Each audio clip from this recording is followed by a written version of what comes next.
வணக்கம். Welcome to SK's kitchen world. இன்னைக்கு நீங்க பார்க்க போற ரெசிபி பராத்தா தான். ஆனா அதுலயே கொஞ்சம் வித்தியாசமாவும் ஹெல்தியாவும் செய்ய போறோம்.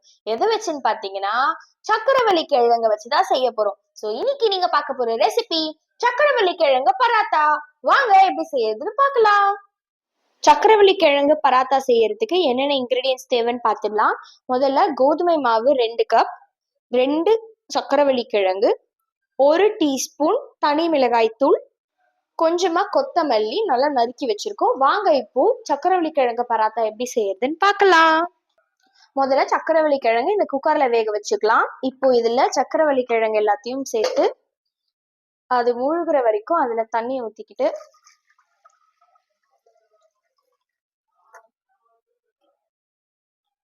அது கூட கொஞ்சமா கல்லுப்பு சேர்த்து இது எல்லாத்தையும் 3 விசில் வர வரைக்கும் வேக வச்சுக்கலாம். சக்கரவள்ளி கிழங்க 3 விசில் விட்டு எடுத்தாச்சு. கிழங்கு நல்லா வெந்திருக்கு. இப்போ இதோட தோலை உரிச்சு எடுத்துக்கலாம்.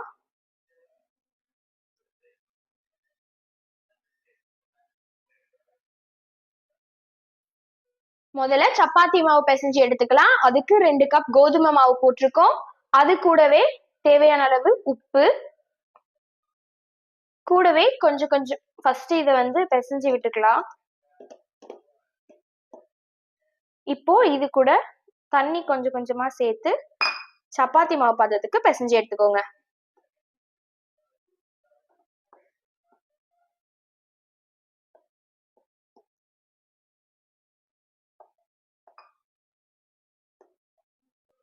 இப்போ சக்கரவள்ளி கிழங்க நல்லா நசுக்கி எடுத்துக்கலாம்.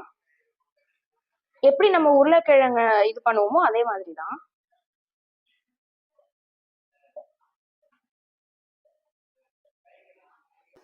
கிழங்க நல்லா உதிரி உதிரியா ஆக்கியாச்சு.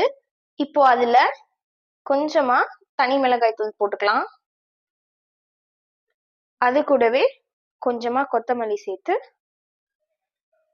எல்லாத்தையும் ஒண்ணா கலந்து விட்டுக்கலாம்.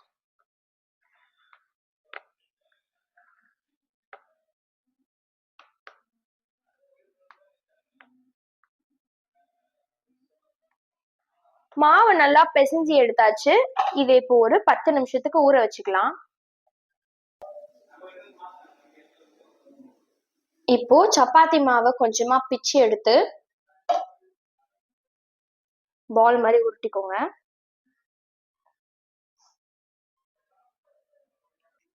கொஞ்சமா கோதுமை மாவுல அந்த மாவை டிப் பண்ணி எடுத்தீங்கன்னா இந்த கட்டையில ஒட்டாது, சாஃப்டா வரும். சப்பாத்தி மாவு திரட்டுற மாதிரி நல்லா ரவுண்டா திரட்டி எடுத்துக்கோங்க.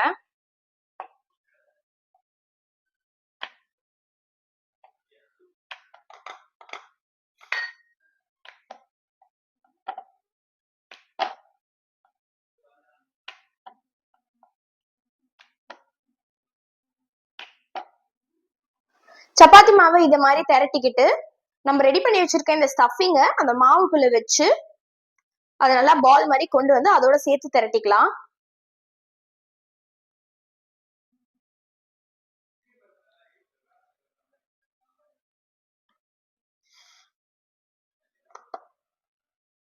திரும்ப அதே மாதிரி கோதுமை மாவுல டிப் பண்ணி எடுத்துக்கோங்க.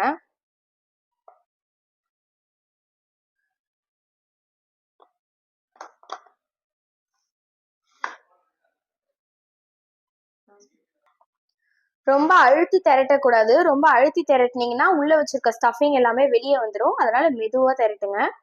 இப்ப ஆலு பராத்தா பண்ணும்போது நம்ம எப்படி ஆலு ஸ்டஃபிங் உள்ள வச்சு திரட்டுறோமோ அதே மாதிரிதான் ஆலுக்கு பதிலா இதுல சக்கரவள்ளி கிழங்கு.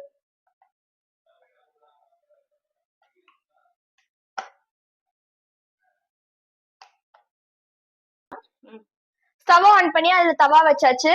தவா ஹீட் ஆனதும் அதுல இப்ப நம்ம ரெடி பண்ணி வச்சிருக்க மாவு போட்டு சுத்தி நெய் ஊத்தி விட்டுக்கலாம். எண்ணெய் ஊத்தியும் பண்ணலாம். ஆனா எண்ணெயை விட நெய் ஊத்தி பண்ணா இன்னும் டேஸ்டா இருக்கும்.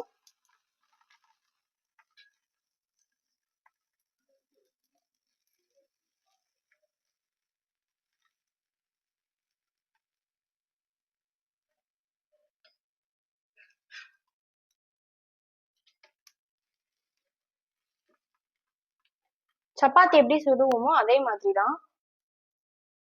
கொஞ்சம் சிம்ல வச்சு சுடுங்க, ஏன்னா உள்ள இருக்க ஸ்டஃபிங் வந்து வேகறதுக்கு டைம் எடுக்கும். ஃபாஸ்டா வச்சு சுட்டோம்னா வெளியே இருக்கிறதெல்லாம் தீஞ்சிடும்.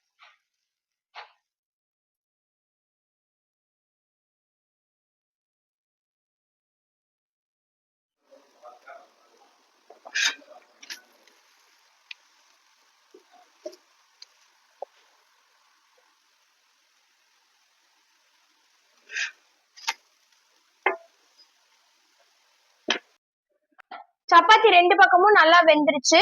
சோ இப்போ இதை வந்து நம்ம வெளியே எடுத்துடலாம். இதே மாதிரி இன்னொரு சப்பாத்தி போட்டு சுத்தி நெய் ஊத்திக்கலாம்.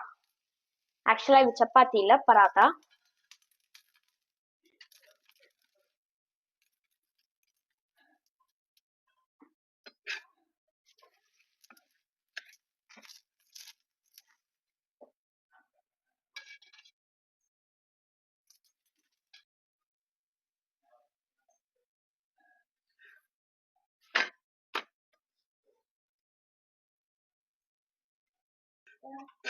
அவ்வளவுதான், சுட சுட சக்கரவள்ளி கிழங்கு பராத்தா ரெடி ஆயிடுச்சு. சுட சுட சூப்பரான சக்கரவள்ளி கிழங்கு பராத்தா ரெடி ஆயிடுச்சு. இதே மாதிரி நீங்களும் உங்க வீட்ல ட்ரை பண்ணி பார்த்துட்டு எப்படி இருக்குன்னு மறக்காம கமெண்ட் பாக்ஸ்ல கமெண்ட் பண்ணுங்க. அண்ட் மறக்காம எஸ்கேஸ் கிச்சன் வேர்ல்டுக்கு லைக் ஷேர் அண்ட் சப்ஸ்கிரைப் பண்ணி அப்படியே அந்த பெல் ஐக்கனையும் கிளிக் பண்ணிடுங்க. இன்னொரு ரெசிபில உங்களை மீட் பண்றோம். பாய்.